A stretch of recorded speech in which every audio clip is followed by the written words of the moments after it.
আমাদের বেশ কয়েকজন আহত হয়েছে, আমিও হয়েছি। এসে তাদের সাথে আগের থেকে আমাদের কথা ছিল, ওখানে এসে তারা জানান দিয়ে 10 মিনিটের মধ্যে আবার চলে যাবে, তাদের প্রতিনিধি পাঠায় দেওয়ার মতো নয়, এরকম একটা কথা ছিল। কিন্তু তারা ওইখানে আধা ঘন্টার মতো থাকার পর পরে আর যাবেই না। যেহেতু যাবে না, তখন আমরা হচ্ছে ডিসকাস করার জন্য আমরা চেষ্টা করেছি, বা ওইখানে আমরা ওই যে ওয়াটার ক্যানন যে জলপান মারা হয়েছে, সাউন্ড গ্যান মারা হয়েছে, মেরে আমরা পুশ করে আপনার ঠেলে ঠেলে ঠেলে ঠেলে নিয়ে গেছে। যেহেতু তারা একসময় পুরো বিডিআর ছিল, সশৃঙ্খল বাহিনীর সদস্য, আমরাও কিন্তু তাদের উপরে খুব বেশি হার্ড হওয়ার চেষ্টা করি না, যে অন্ততকে ঠেলে ঠেলে নিয়ে যাওয়ার জন্য।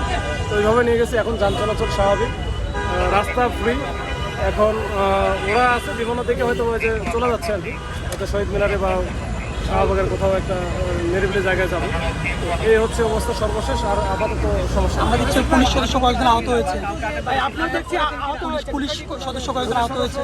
এগুলো কাজে গেলে অনেক লোকজন, ওদেরও তো প্রায় 1200-1500 মতো ছিল। এখানে ধাক্কা দিতে গেলেও অনেক সময় ঝামেলা হয়েছে। আমরা কয়েকজনকে মনে হয় আপাতত ধরাও হয়েছে। তো আমাদের বেশ কয়েকজন আহত হয়েছে, আমিও হয়েছি। এখন এই হচ্ছে অবস্থা। ভাই, আন্দোলনকারীরা একটা অভিযোগ করেছেন, সেটি হচ্ছে যে তারা ওখানে শান্তিপূর্ণভাবে অবস্থান করছিলেন, কিন্তু তারপরে আপনারা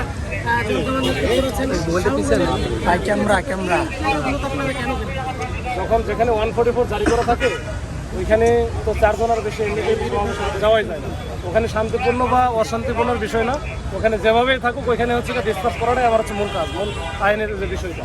এখানে আমরা ওইখানে তো থাকতে দেবো না। আমরা ওয়ার্নিং দিয়েছি, বহুবার চেষ্টা করেছি, এটা না গেলে তো শেষ পর্যন্ত আমাকে ডিসকাস করতে